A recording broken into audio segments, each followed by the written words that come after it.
Before sharing my love letter, please allow me to pay some respects, offer some gratitude, and share a poem. There's a great deal for which to be grateful. To begin, I'd like to honor the ancestors to this land. Naropa University resides on the traditional territory of the Arapaho, Cheyenne, Lakota, Apache nations, and there are 48 contemporary tribal nations that have claims to the land of Colorado.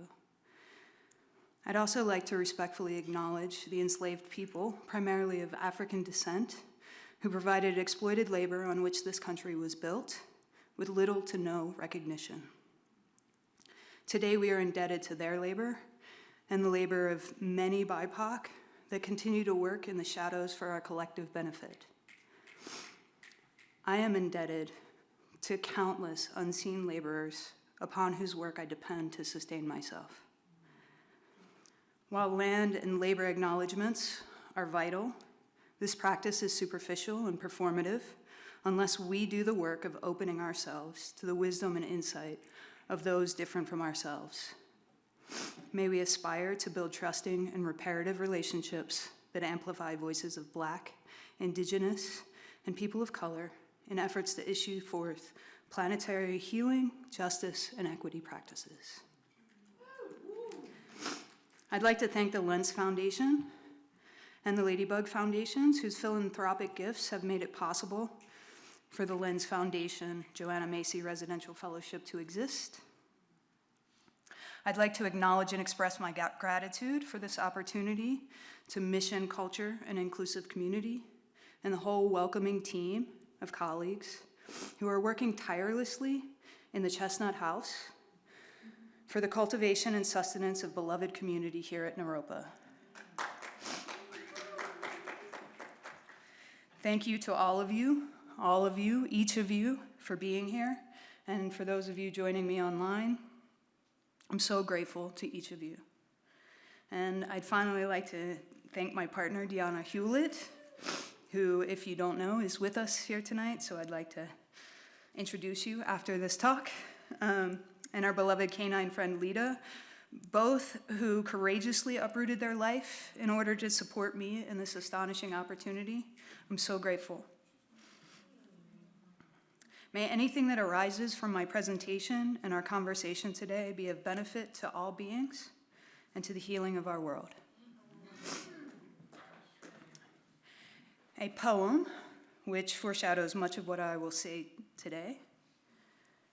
This is Working Together by David White.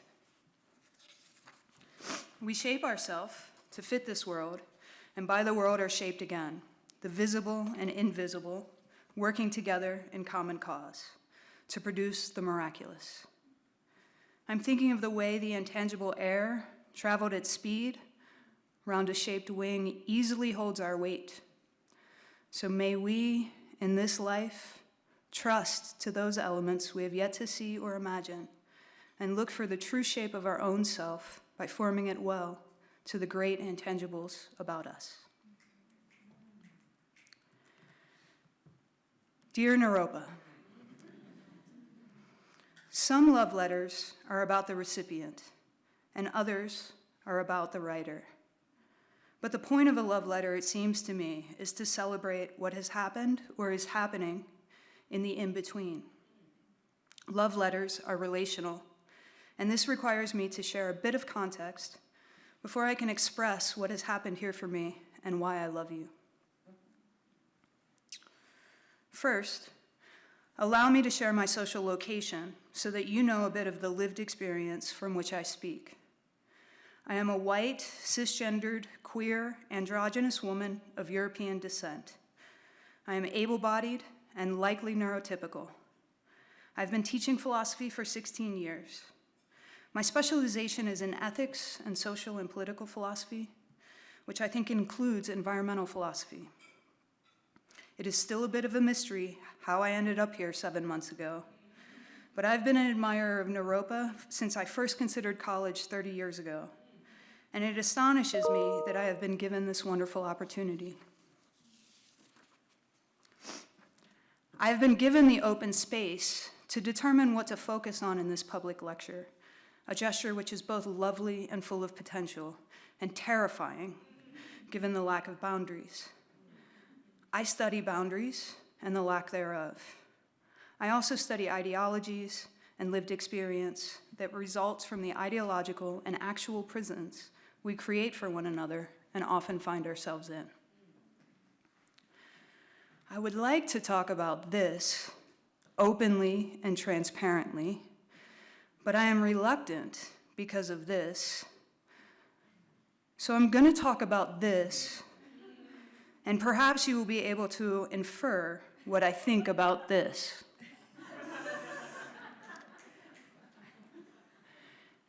If I am afraid, imagine what those who are far more vulnerable than me feel right now. In Mark Nepo's book, Drinking from the River of Light, there are a series of writing prompts. And one, if I'm remembering correctly, is, would you rather be a mirror or a window? I think I've spent my teaching career primarily as a mirror, and only occasionally, through no control of my own, as a window for students to see through. I am an intense lover of the world and of worlds, yet this serves as a catalyst for the inward reflective gaze in which one reconciles oneself to their past and vows to continue on into an unforeseen and unanticipated future.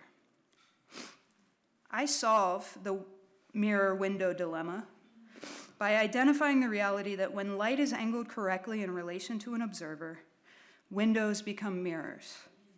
And it is wonderful that those times of day that are transitions, the liminal hours at dusk and dawn, this is a common phenomenon.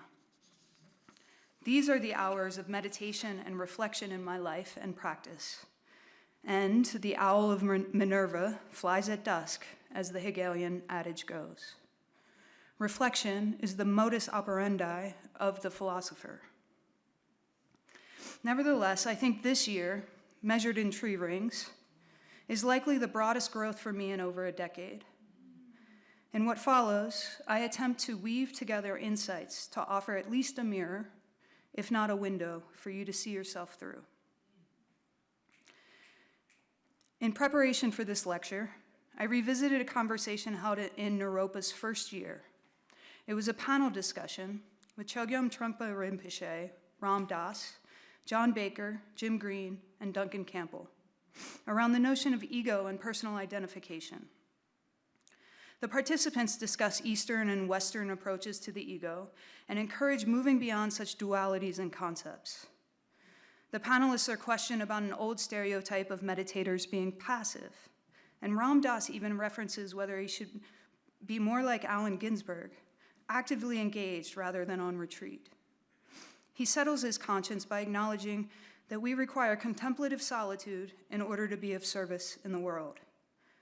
The panel continues by asking, if our egoic lives are simply games, what is left when we give them up? Trungpa responds, there's another version of survival other than trying to survive with the basic necessity of the ego. That, to my mind, is enlightenment. I find this insight very difficult to grasp in our current world. If we jump too quickly to no self, we risk alienating those that have not yet experienced full subjectivity upon which a self depends. This question of ego or egolessness is particularly paradoxical when we consider notions of freedom and responsibility, which, as I understand it, requires a locus of action, a being which is free to act, and correlatively, a being that is responsible for that action. Yet freedom and responsibility need not require an ego, nor must it require a fixed and unchanging self. I think we in the United States at this moment in time are being conditioned to be quite egoic, quite selfie. As I understand it, the Buddhist notion of egolessness involves seeing through the reification of self towards the realization of interdependence in a constantly changing set of experiences. In The Myth of Freedom, Trungpa writes, the sense of continuity and solidity of self is an illusion. There really is no such thing as ego, soul, or Atman. It is a succession of confusions that create ego. One of Joanna Macy's central orientations towards the world is the primacy of interdependence. Pratitya Samuppada, the Buddhist notion of dependent co-arising, which is necessarily a relational term. Systems thinking with regards to the holistic ecological wellness, regeneration, and the great turning all depend on the primacy of interdependence and sustained mutual reciprocity. A well-functioning system can be more than the sum of its parts, and yet it is dependent upon the harmony of the parts to flourish. This harmony depends on the relationality among parts, and it makes all the difference to the sustenance of the system that those relationships be reciprocally supported by each other. Think of a healthy ecosystem. Each part is dependent upon another and serves some function in the supported web of relationships.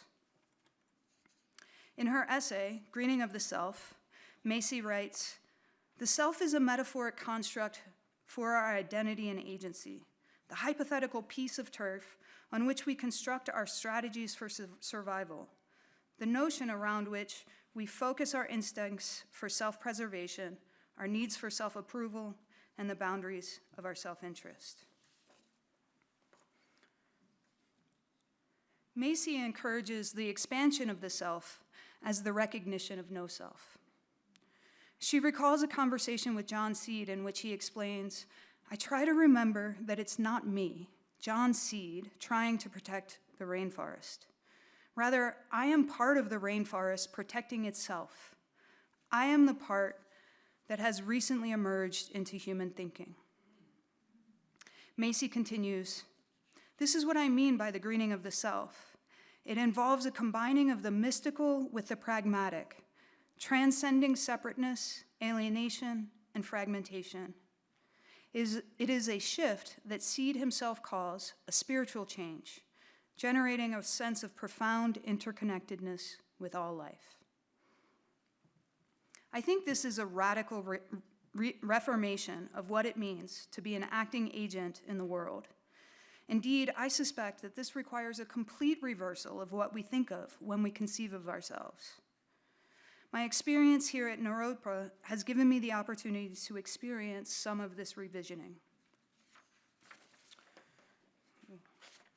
So here's my big question, Naropa, and I think you may already be helping me to answer it. Might conscience be a felt phenomenological experience that is inviting us to attune towards a harmonious interdependence with the earth, which includes other humans and non-human beings with whom we are different but necessarily connected? During the panel discussion of ego in 1974, there was a conversation about all of the many psychological games we play. Indeed, it is an elaborate game to be an illusory self in a massive sea of illusory selves, attempting to secure our survival by being the best, most rational self. To explain how dramatic the revisioning of the self is, I'd like to discuss a little bit of game theory and the games we play. Many of you will be familiar with what I'm about to share. Nevertheless, I hope you will reconsider these ideas in light of our current conversation. Game theory, broadly conceived, is a branch of economic theory that has been applied in social sciences and the behavioral sciences.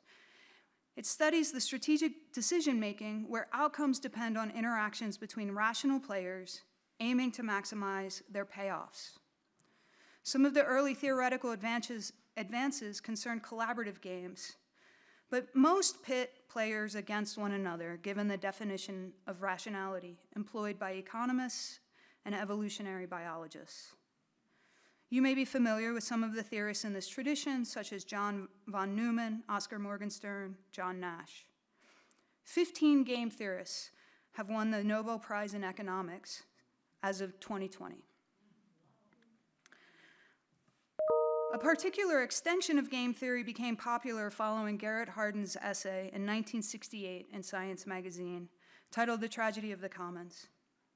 Garrett Hardin was a deeply problematic human, and I'm not discussing his work to endorse it.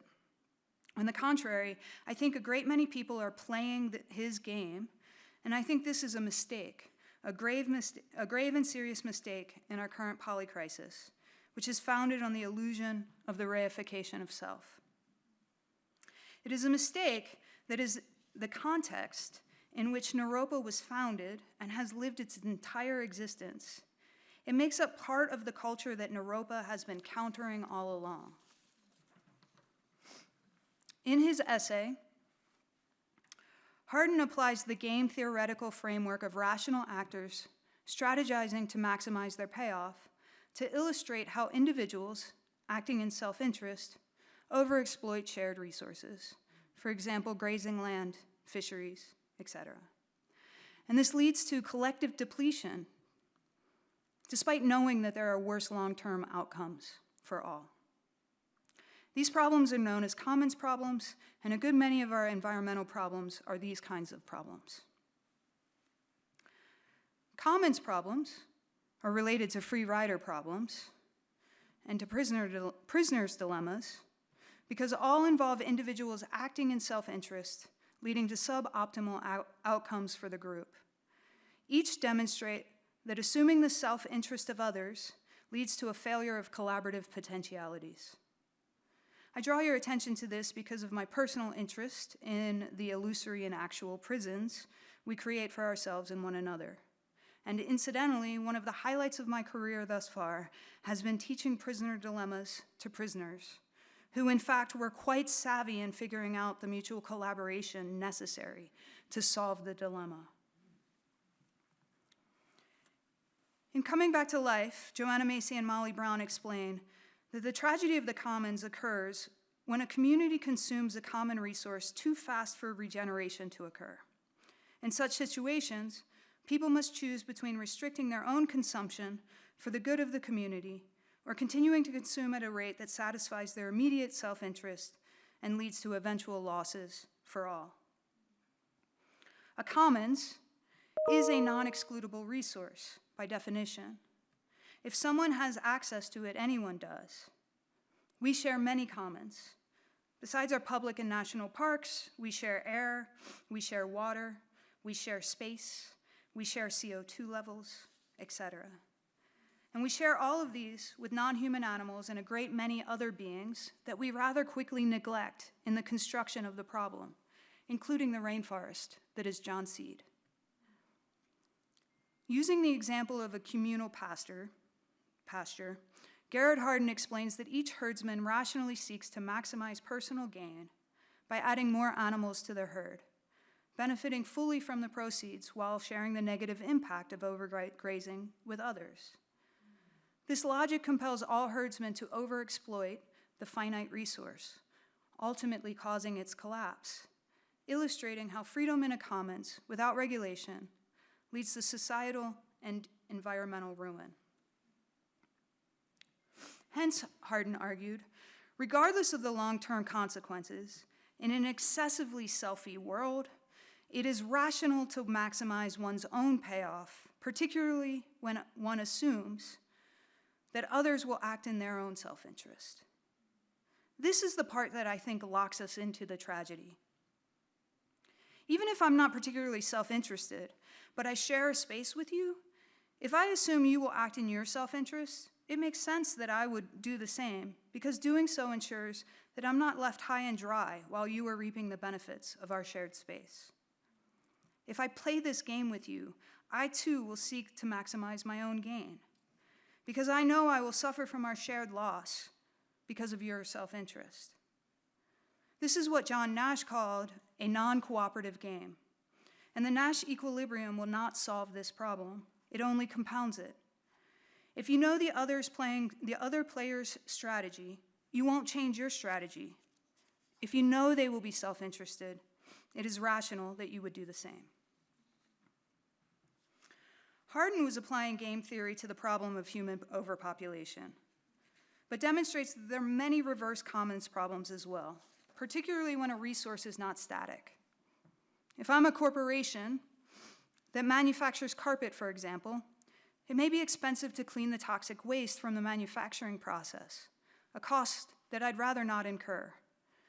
It would be a lot less expensive if I disposed of the waste in a nearby river, because as the water flows, soon it will be taken from view, and I can go on manufacturing without incurring the cost. Bonus points if the inhabitants of the riverbanks are powerless. These costs are considered externalities, and if other carpet manufacturers are externalizing their waste in a similar way, it makes sense that I would do the same. So most of the massive environmental crises we are experiencing and failing miserably to solve are the effects of these sorts of problems. And many of the regulatory actions constructed with regards to the environment are made to prevent the exploitation of the commons. Hardin explains that conscience in this scenario is actually self-defeating. To educate individuals to be conscientious would lead to anxiety and schizophrenia.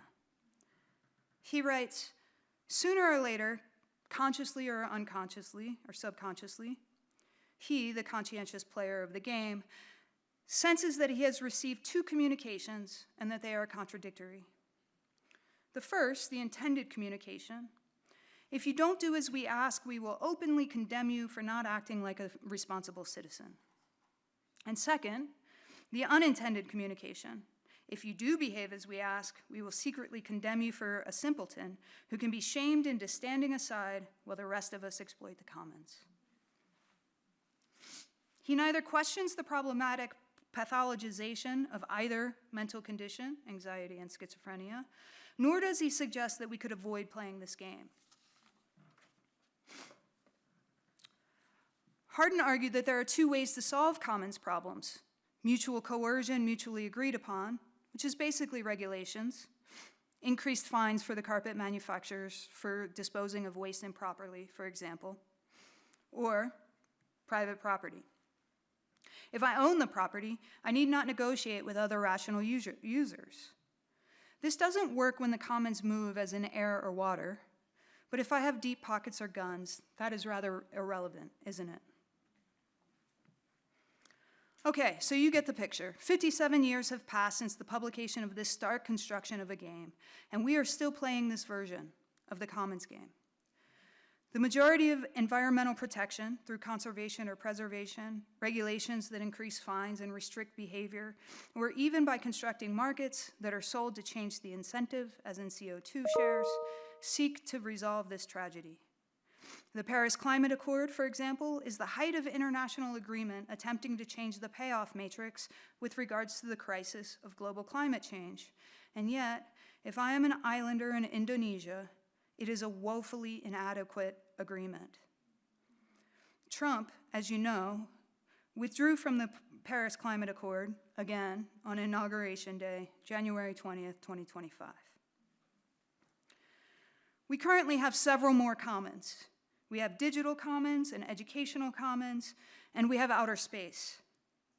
Our current administration is even treating sovereign nations as if they are commons in need of privatization, and actively disappearing persons who have protested the dehumanization of the superfluous others that are being ruthlessly killed. Musk has a name for these superfluous others, including those of us who oppose his ideological worldview. He calls us NPCs, which refers to non-playable characters in video games. How do we legislate this, particularly when the wealthy lobby the legislators, arm the borders, and convince citizens that self-interest is the only available way to be safe? Fortunately, the tragedy of the commons isn't the only way to navigate shared spaces. And in 2009, Elinor Ostrom was the first woman to win the Nobel Prize in Economics for her work in complex collaborative systems. But as is no surprise, her theory, complex as it is, has not displaced Hardin's tragedy in the popular imagination. Even before Hardin published his essay, she had collected data that contradicts the assumptions of the game. Elinor Ostrom's groundbreaking research on commons management emphasized the central role of trust and reciprocity in fostering successful self-governance. Communities that trust one another and believe others will reciprocate by adhering to agreed-upon rules are more likely to cooperate and sustainably manage shared resources. Ostrom identified several key features of effective systems, including clear boundaries, reliable monitoring, proportional costs and benefits, conflict resolution mechanisms, graduated sanctions for rule violations, and nested governance structures. These principles work together to build trust among participants, ensuring fairness and encouraging reciprocal behavior, which is all essential for maintaining cooperation over time. By studying diverse communities, from groundwater users in California to forest dwellers in Japan, Ostrom demonstrated that mutual trust and reciprocity are the foundation for avoiding the tragedy of the commons and achieving long-term resource sustainability. So as it turns out, the tragedy of the commons is a rigged game. Not only does it assume the primacy of self-interest, it assumes that humans are not creative, collaborative, and capable of agreeing. It also is an exclusive game in that it assumes the commons is actually open to all and that all players have the same spectrum of interests.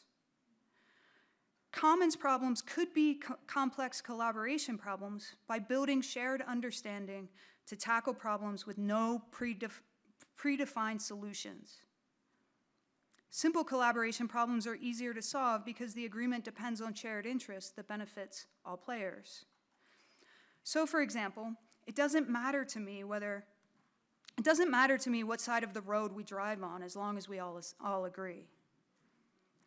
It doesn't necessarily matter to me whether time is loosely abided by, as long as we all understand how it works and agree to abide by it. I've been lovingly calling the 10-minute grace period around the established clock time Naropa time, with an emphasis on grace there. At first, I was stressed entering from one consensus-based conception of time into another, but I have benefited immensely from this grace when I was 20 minutes late for a class because I had mistakenly driven from the Arapahoe campus to the Nalanda campus, only to realize that the room I needed to be on was on Arapahoe's campus. I anticipated students would have left, and yet their grace allowed for this inconvenient failure. In complex collaboration problems, the mutual relationship needed for a shared understanding is one based on cooperation, empathy, and open communication, rather than mutual coercion. And the solution is unpredictable at the outset. When it comes to questions of access to the commons and who has the freedom to exploit our shared space and who is being exploited in the process of exploiting the land, there is a tremendous amount of disagreement. In such cases, it seems reasonable to me that we be conflict positive, as the buttons in the cultural center announce. Because continued injustice occurs when we make incommensurable values commensurable without the input of those differently situated from ourselves. Collapsing our complex set of values into transactional values of self-interest locks us into the tragedy. As far as I can tell, the current federal administration is wholeheartedly accepting the tragedy of the commons and is expediting the exploitation of the commons through self-interest. And it is doing this by exploiting other shared commons, such as the freedom of information, the freedom of education, the freedom of movement, etc. Freedoms of information, education, and movement exhibit characteristics of commons problems when analyzed through the lens of shared resource management and societal governance. While not traditional commons like fisheries or grazing lands, they face analogous challenges of sustainability, equitable access, and systemic depletion. Our government is utilizing massive disinformation campaigns regarding who is dangerous, that is threatening your self-interest. I think it is the excessively selfie selves creating mass paranoia regarding who can be trusted, who are threatening us into playing this absurd game. And perhaps ironically, a good deal of the indoctrination of how to win and lose this game is happening in the gaming world and via the indoctrination of what counts as individual success in the online world.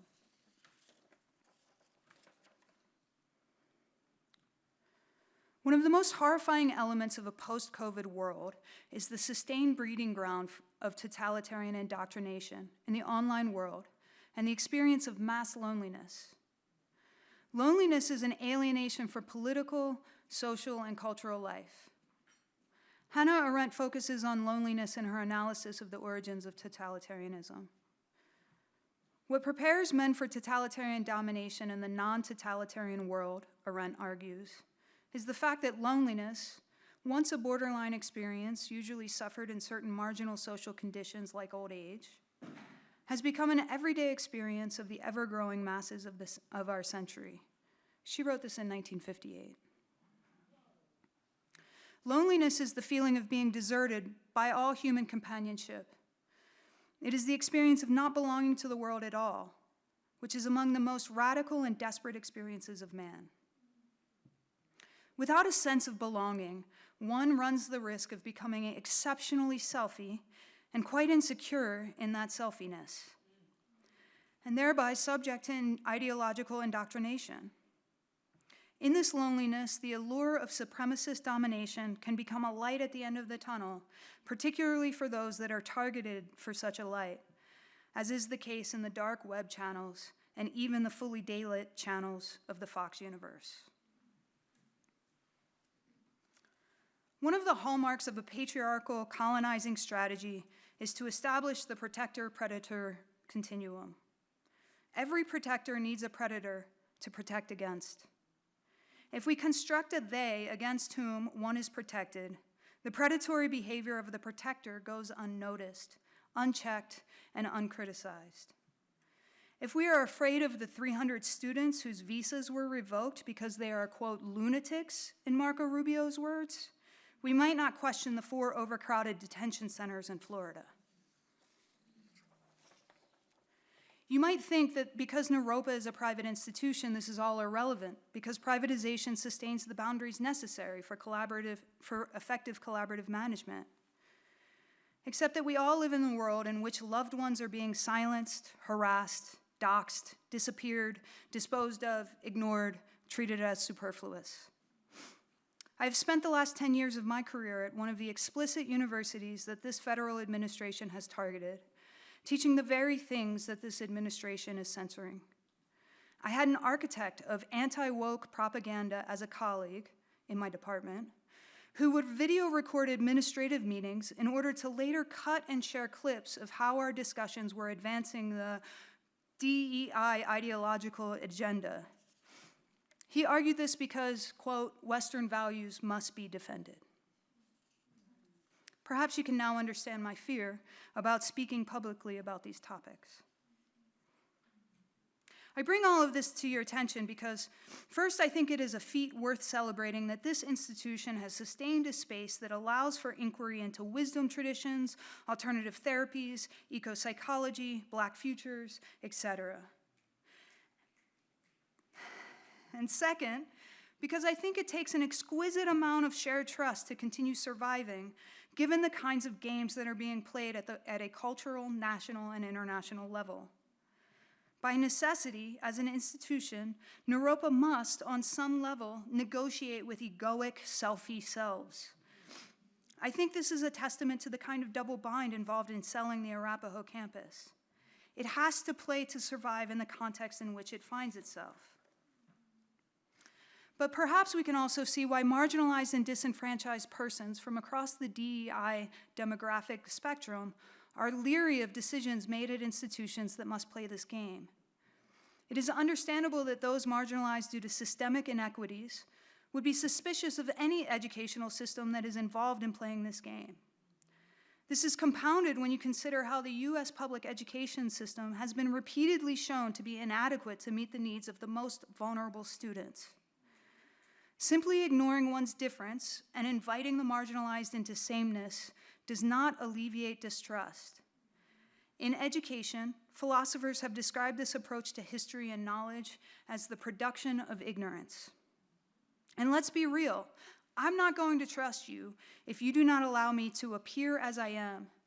That is, if you will not consider my lived experience when negotiating common interests. I imagine this reality becomes more compounded the further vulnerable one is. Consider James Baldwin's remarks in 1964 in Nothing Personal. Our failure to trust one another deeply enough to be able to talk to one another has become so great that people with these questions in their hearts do not speak them. Our opulence is so pervasive that people who are afraid to lose whatever they think they have persuade themselves of the truth of a lie and help disseminate it. But somehow, like the trickster that it is, Naropa is like a proverbial sheep in wolf's clothing. Although I take serious issue with the construction of both wolves and sheep in this adage. That you have sustained a university that studies anything outside of this game and the status quo that it engenders is a tremendous feat, and I applaud those that are navigating the changing legislative landscape of higher education in order to keep this community afloat. Your labor and efforts are not lost on me. I wonder if this is a kind of institutional double consciousness or passing, in which case I encourage us to contemplate Black, Indigenous, and queer theorists that have been suffering the effects of double consciousness, passing, and code switching to learn how to retain a sense of dignity in a game that seeks to eliminate you. Studying this alone, however, will not constitute liberation, and certainly is not co-liberation. I think I understand anyone of diverse identity that questions the colonizing whiteness of playing this game. I am actively attempting to decolonize my own mind, and Naropa has given me the space to do this, which involves becoming comfortable with failure and open to feedback without defensiveness. That's a very difficult thing for very selfie selves to accept. It is because Naropa University creates the possibility of considering alternative perspectives, narratives, and games that I love you. In my estimation, this is critically important if we are ever going to solve the intractable problems of the polycrisis. Following Arendt, I once defined conscience as reflectively working through the alternative narratives in order to spontaneously act well on future occasions when the, quote, chips are down. It is the reflective reconciliation that one does with oneself after acting. It is the reflection half of praxis. Well, the chips are down, my friends, and conscience involves finding peace with oneself given the reality of the situation and based on how one has acted, in order to be able to sleep with oneself. This is not a problem for someone that considers no alternative perspectives. The echo chambers that we have created allow us not to be affected by a bad conscience. But there are other games, other possibilities, other complex collaboration schemes to consider. At Spring Practice Day, for example, Joanna held a session, Joanna, you're here today, held a session on contemplative play, which included a game in which she laid a tapestry on the floor and gave us all river stones. We took turns placing the stones on the tapestry. At a certain point, we were instructed to rearrange the stones in any way that we found appealing. That was it. And yet it was genuinely one of the most enjoyable games that I have ever played. I thought this was an opportunity to free my imagination for possibilities, and I left feeling very much alive. This was a significant moment for me because it gave me a glimpse towards possibilities that exist between or beyond the strategic win-loss scenario. And because it was out of the ordinary, I was able to indulge without a competitive spirit, and I was not concerned with success or failure. Instead, I could simply play. And what an amazing relief it was to simply play. This game reminded me of an essay written by Maria Lugones titled Playfulness, World Traveling, and Loving Perception. Maria Lugones was an Argentina feminist philosopher and activist known for her work in decolonial feminism, gender theory, and coalition building among women of color. She was a friend of Gloria Anzaldúa, if that means anything to anyone. It does to me. In this essay, Lugones questions her own arrogant perception by exploring the concept of worlds as social spaces shaped by interactions and perceptions, emphasizing the transformative potential of traveling between them with a playful and loving attitude. She gives the following description of playfulness. We are by the riverbank. The river is very, very low, almost dry. Bits of water here and there. We walk on the stones for a while. You pick up a stone and crash it onto the others. As it breaks, it is quite wet inside, and it is very colorful, very pretty. I pick up a stone and break it and run toward the pieces and see the colors. They're beautiful. I laugh and bring the pieces back to you, and you are doing the same with your pieces. We keep on crashing stones for hours, anxious to see beautiful new colors. We are playing. The playfulness that gives meaning to our activity includes uncertainty, but in this case, the uncertainty is an openness to surprise. We are not self-important. We are not fixed in particular constructions of ourselves, which is part of saying that we are open to self-construction. We are not worried about competence. We are not wedded to a particular way of doing things. While playful, we have not abandoned ourselves, nor are we stuck in any particular world. We are there creatively. She argues that playfulness, marked by openness to surprise and mutual recognition, enables fostering deeper understanding across differences and building coalitions, particularly among marginalized groups. Notice this particular line in what I just read. We are not self-important. We are not fixed in particular constructions of ourselves, which is part of saying that we are open to self-construction. Perhaps this is an opening that leads to Macy's greening of the self. Indeed, at the end of Macy's essay, she writes, "The Buddhist path leads us to realize that all we need to do with the self is see through it. It's just a convention, a convenient convention to be sure, but with no greater reality than that. When you take it too seriously, when you suppose that it is something enduring that you have to defend and promote, it becomes the foundation of delusion, the origins of our attachments and aversions. Our pain for the world, when felt without fear, reveals our true nature as one with the entirety of life. The being who knows that is the bodhisattva." Simply eliminating the boundaries by saying they don't exist isn't going to remove the boundaries. Instead, we need to make the boundaries fluid and porous first. And this means we need to learn the dance of liminality and respect for boundaries, and not demand transparency or require the other to perpetually do the emotional labor of explaining what is pretentious and blind in our constructed world. For Lugones and other decolonial thinkers, this requires the love of friendship, philia in Greek. For Martin Luther King and others in his tradition, spiritual love, agape. Love of friendship entails mutual reciprocity, which means we must be willing to be changed by those with whom we exchange ideas, and in the best possible scenario, with those with whom we play. To get there, we need the space to open our hearts, and this is the jewel of contemplative education, in my opinion. Thus, as I see it, the work that goes on in the Chestnut House is crucially important. MCIC is the place that sustains the possibility of resisting the game of the status quo in order to forge the beloved community that allows us to be involved in cultivating an expanded sense of self.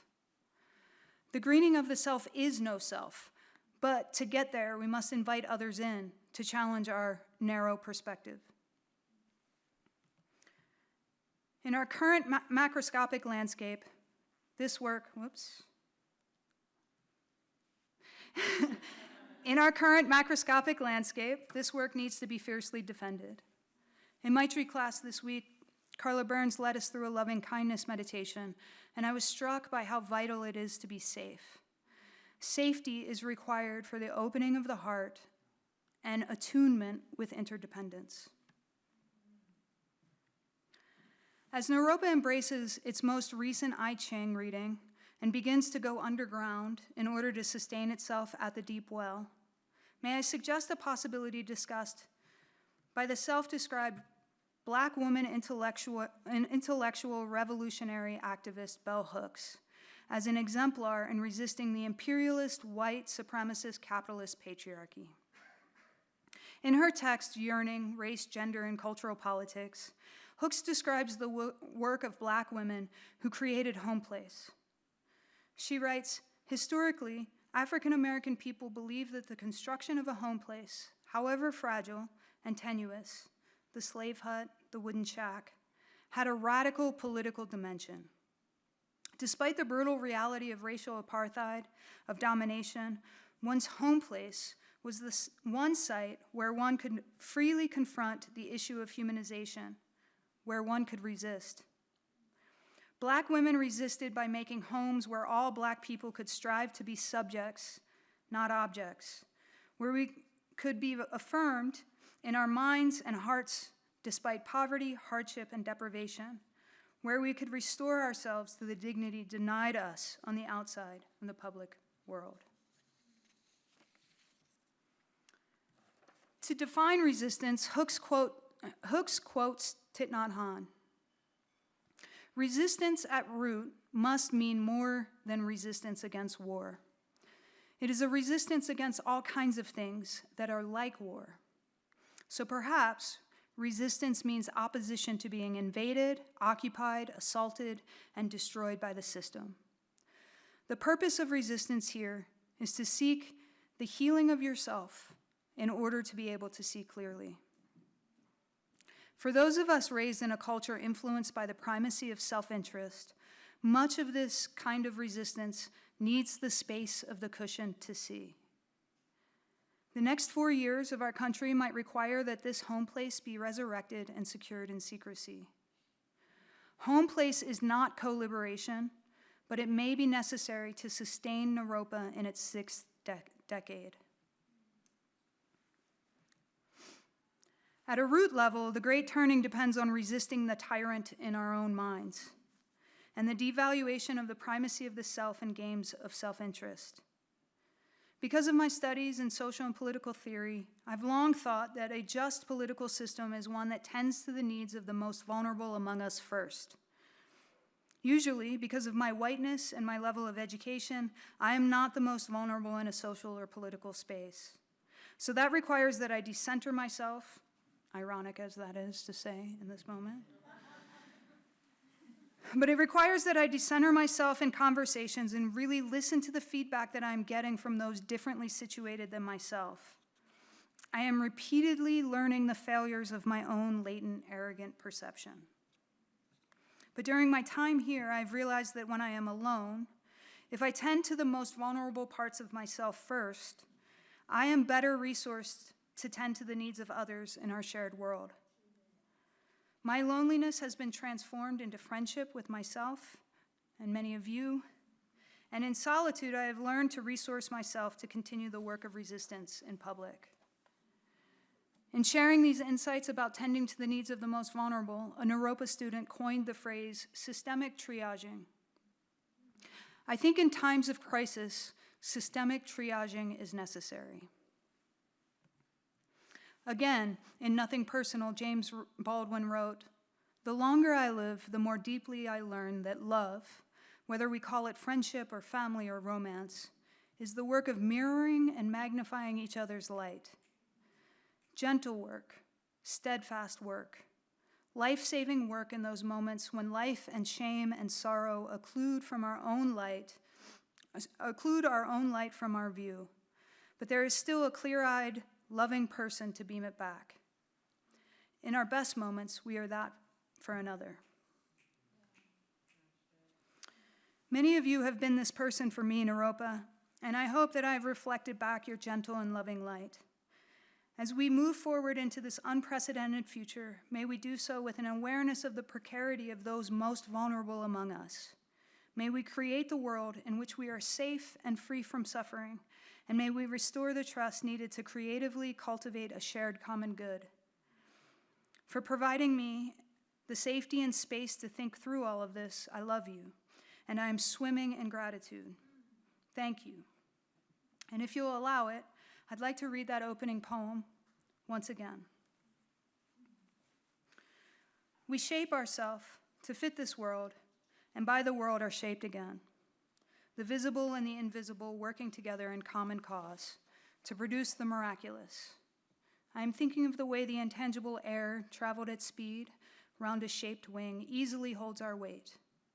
So may we in this life trust to those elements we have yet to see or imagine, and look for the true shape of our own self by forming it well to the great intangibles about us. Thank you.